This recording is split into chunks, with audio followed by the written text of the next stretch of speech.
दोस्तों, मैं हूं अजीत और आप मुझे देख पा रहे होंगे होम साइंस विद अजीत के यूट्यूब चैनल पर। हम लोग आजकल पढ़ रहे हैं टेक्सटाइल, और टेक्सटाइल में उसके पिछली वीडियो में हम लोग देखे था ऊन पढ़ रहे थे और ऊन के संरचना की अनुप्रस्थ काट की हम बात किए थे, जिसमें आपको पता है कि ऊन जो कि 3 लेयरों के माध्यम से उसका निर्माण होता है। 3 लेयर। आपको पता है कि जो ऊन की जो हमारा ऊन होता है, बाल होता है, क्योंकि पता है कि इसके जो ऊन का निर्माण होता है यह विभिन्न जानवरों के बालों से उसको ऊन का निर्माण किया जाता है। और इसका जब इसको हम लोग अनुप्रस्थ काट को देखा था, काट के देखा था, तो जो बाल का निर्माण था ये आपके 3 लेयरों से हुआ था। एक थी सबसे बाहरी लेयर, इसी को क्यूटिकल कहा जाता है, क्यूटिकल। यहीं पर इसके मध्य वाली परत को देखा था, कार्टिक्स। और इसकी जो आंतरिक परत थी ये आपकी थी मेडुला। हमें पता है कि जो इसकी मध्य वाली परत होती है, कार्टिक्स होती है, इसी कार्टिक्स में एक पिगमेंट पाया जाता है जिसका नाम है मेलानिन। और यही मेलानिन नाम का पिगमेंट जो है इसके कलर का निर्धारण करता है। और जो बाल की चमक होती है, चमक के साथ साथ मजबूती होती है, वह उसकी मजबूती और चमक आपके किसमें पाई जाती है? आपके मेडुला में। मेडुला में चमक और मजबूती और जो बाल का रंग है वह आपके कार्टिक्स यानी कि मध्य वाली परत में एक पिगमेंट के कारण होता है जिसका नाम है मेलानिन। इसी मेलानिन के कारण इसका रंग डिफाइन होता है। यहाँ तक हम लोगों ने देखा था। अब इसी के अगली कड़ी में हम लोग आज देखने वाले हैं प्राप्ति के आधार पर ऊन का वर्गीकरण। प्राप्ति के आधार पर ऊन का वर्गीकरण और आपके विभिन्न इस तरह की टेक्नोलॉजी है, नाम है, और आपको समझना होगा। और इस वीडियो में हम इसी को देखने वाले हैं। यहाँ पे जैसा कि हमने लिख रखा है मेमने का बाल, इसी को ही मेमने के बाल को ही लैले मेमने का ऊन या इसे लैले का ऊन भी कहते हैं, लैले का ऊन भी कहते हैं। मेमने या लैले के ऊन की जब बात होती है तब सबसे पहले हम लोग देखते हैं कि जो भेड़ का, बकरी का, हिरन का जो छोटा बच्चा होता है उसको मेमना कहा जाता है। तो 8 माह की आयु के मेमने से प्राप्त ऊन को ही मेमने का ऊन, लैले के ऊन के नाम से जाना जाता है। तो इतनी बात हो गई, यानी कि जो 8 माह के भेड़ का बच्चा है उससे जो प्राप्त है, इसी को मेमने के ऊन, लैले के ऊन के नाम जाता है। और क्योंकि पता है कि अभी वो परिपक्व नहीं हुआ है, अर्थात वह है कमज़ोर, और कमज़ोर के साथ साथ है छोटा, तो उसके बाल भी होंगे काफ़ी मुलायम, यानी कि अपरिपक्व है, मजबूती की कमी है, लेकिन चमक और मुलायम है। चमक, मुलायम। और छोटे बच्चे का है, चमक होगी, मुलायम होगा और सरगर्माहट को लिए होगा, लेकिन इसमें मजबूती का अभाव होगा। बात समझ आ गई होगी। तो सबसे पहले हम लोगों ने जाना कि मेमने का ऊन या लैले का ऊन कि 8 माह की आयु के भेड़ के बच्चे से प्राप्त ऊन को ही लैले के ऊन, मेमने के ऊन के नाम से जाना जाता है। इसमें जो है चमक होती है, यह गर्माहट देगा और इसके साथ ही साथ मुलायम होगा, लेकिन इसमें मजबूती का अभाव होगा, अर्थात यह आपका ताना बनाने के लिए उपयुक्त नहीं होगा। वहीं पे जब बात आती है होगेट की बात आती है, तो इसमें आपका कितना हो गया? 8 माह। 8 माह के मेमने के बच्चे से प्राप्त है। लेकिन जो ही हम होगेट ऊल की बात करते हैं तो यह जो होगेट का ऊल होता है तो यह 14 माह के भेड़ के बच्चे से प्राप्त किया जाता है।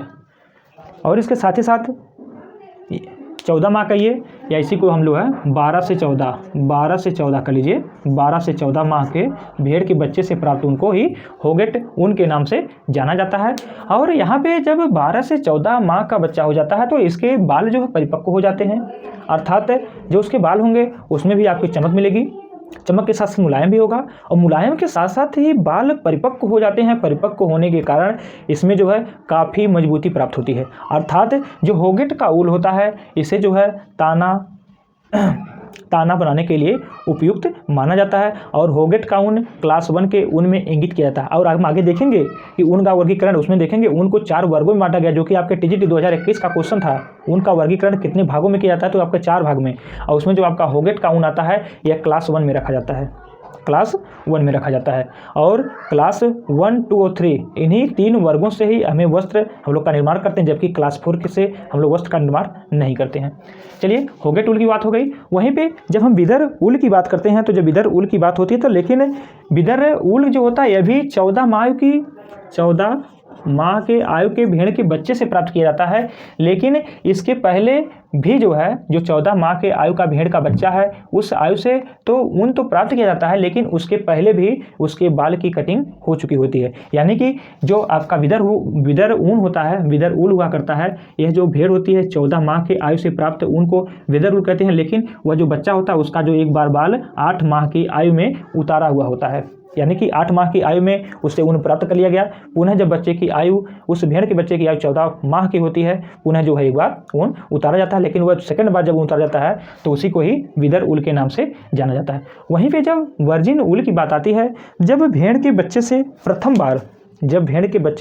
प्रथम बार ऊन को उतारा जाता है तो उसी को ही वर्जिन ऊल के नाम से जाना जाता है। यह भी आपके फर्स्ट क्लास में आता है, जो इसका क्लासिफिकेशन 4 में है, तो आपका वर्जिन ऊल भी प्रथम कैटेगरी में आता है। अब यहाँ पे आपको देखिए, यहाँ पे जब 8 माह में प्रथम बार उतारा गया तब भी यह जो है वर्जिन ऊल में आएगा। जब यहाँ पे होगेट की बात किया हमने, 12 से 14 माह में जब प्रथम बार बाल को उतारा गया तब भी वह वर्जिन ऊल में आएगा। लेकिन यहाँ पे जब विदर ऊल की बात करते हैं तो क्योंकि हमें पता है कि 14 माह की आयु में वह दूसरी बार उसके बाल को उतारा जा रहा है, अर्थात वह जो आपका वर्जिन ऊल नहीं होगा। यानी कि कितनी भी आयु का बच्चा हो जाए, जब उससे प्रथम बार बाल की कटिंग होगी, कटाई होगी, तो उससे प्राप्त होने वाले ऊल को ही वर्जिन ऊल के नाम से जाना जाता है। अब देखिए यहाँ लिखा हुआ है पुल्ड ऊल। पुल्ड ऊल को ही हम लोग जो है खिंचा हुआ ऊन के नाम से जानते हैं। पुल्ड ऊल की जब बात होती है, यानी कि जब भेड़ का पालन मांस उत्पादन के लिए हुआ करता है, और जब भेड़ का वध कर दिया जाता है, और वध करने के बाद उससे प्राप्त जो ऊन होता है उसी को ही पुल्ड ऊल के नाम से जाना जाता है। और यह जो ऊन होता है अर्थात मरी हुई भेड़ के शरीर से प्राप्त होता है, और यह जो आपका जो ऊन होता है यह निम्न गुणवत्ता का होता है। तो यहाँ पे आप लोगों को जाना है कि पुल्ड ऊल, और ऐसी भेड़ से प्राप्त ऊन जो मांस के लिए पाली गई थी और वध करने के बाद जो है ऊन की प्राप्ति हुई, उसी को हम लोग पुल्ड ऊन के नाम से जानते हैं। वहीं पे जब बात आती है फ्लीस ऊल की बात आती है, तो यह भी जो है, यह जो फ्लीस ऊल हुआ करता है जीवित भेड़ के शरीर से प्राप्त ऊल होता है, लेकिन इसकी जो गुणवत्ता होती है वह निम्न कैटेगरी की होती है। यानी कि निम्न कैटेगरी की गुणवत्ता के साथ जीवित भेड़ के शरीर से प्राप्त ऊल को ही फ्लीस ऊल के नाम से जाना जाता है। वहीं पे जब दूसरी बात आती है डेड ऊल, देखिए यहाँ पे डेड ऊल की बात आई, यहाँ पे पुल्ड ऊल की बात आई।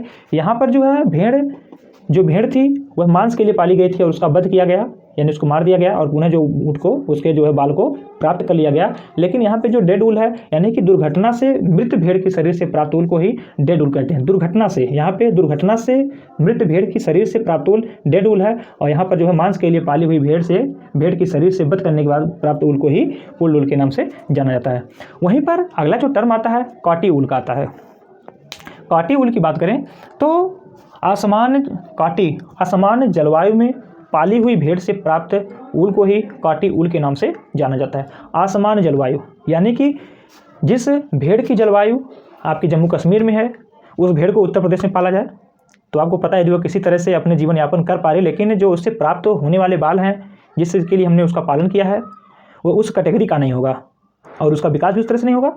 तो ऐसी परिस्थितियों में पाली गई भेड़ से जो प्राप्त होने वाला ऊल है उसी को ही काटी ऊल के नाम से जाना जाता है। वहीं पे जो अगला नाम आता है टैगलॉक ऊल की बात आती है। यानी कि टैगलॉक, यानी कि आप लोग देखते हैं कि टैग वर्ड लोग टैग वर्ड का यूज़ करते हैं। टैग वर्ड आपके छोटे छोटे होते हैं, तो यहाँ पे टैग ऊल है। यानी कि जब यहाँ पे टैग आ गया, आपको पता है कि टैग वर्ड का यूज़ करते हैं जो कि छोटा छोटा होता है, अर्थात इसी प्रकार से टूटा फूटा घटिया किस्म के ऊल को, टूटे फूटे घटिया किस्म के ऊल को टैग ऊल के नाम से जाना जाता है। टूटे फूटे घटिया किस्म के ऊल को टैग ऊल के नाम से जाना जाता है। वहीं पे अगली बात आती है आपके कारपेट ऊल की बात होती है। तो यह भी कारपेट ऊल जो होता है यह भी निम्न प्रकार का ऊल होता है, जिसका उपयोग दरी वगैरह बनाने में, दरी, कारपेट, कालीन आदि को बनाने में किया जाता है। और यहाँ से आपसे नेट जेआरएफ में, टीजीटी, पीजीटी में, एलटी ग्रेड, आपके जीजीआईसी प्रवक्ता, जीजीआईसी में आपके डायरेक्ट आपसे सिर्फ और सिर्फ क्वेश्चन पूछा जाता है और दे दिया जाता है कि इस प्रकार से मांस के लिए पाली हुई भेड़ से वध के बाद प्राप्त ऊन को किस नाम से जानते हैं, या मरी हुई दुर्घटना में मृत भेड़ के शरीर से प्राप्त ऊन को किस नाम जानते हैं। तो ये सारे के सारे आपके बहुत ज़्यादा नहीं हैं, लेकिन जब यूँ ही आपके ऊन चैप्टर आता है उसमें क्वेश्चन उठाने की बात आती है तो आप लोग देखते होंगे यूथ वगैरह जो भी प्रीवियस ईयर के क्वेश्चन देखते होंगे, तो आप लोग अगर 4-6 ईयर का देखते हैं या जो है कई सेट लगाते हैं, कई पालियों अगर पेपर हुआ करता है तो उसमें हम लोग मिलाते हैं तो हमको कहीं ना कहीं 1 क्वेश्चन 2 क्वेश्चन मिल जाता है। तो ये हमारे लिए कितना इंपॉर्टेंट है इसको आप समझ सकते हैं। तो इसे हमें क्रम से याद रखना होगा। चलिए जितनी बात हो गई, अगर हम यहीं पे बात कर लें आपके क्लासिफिकेशन की, चलिए उसको हम नेक्स्ट वीडियो में देखेंगे। पुनः इसको जल्दी से आपका रिवीजन करने के लिए ये अच्छा होगा इतना ही। तो ये हमारा छोटा सा प्रयास था आपके लिए और अपने लिए।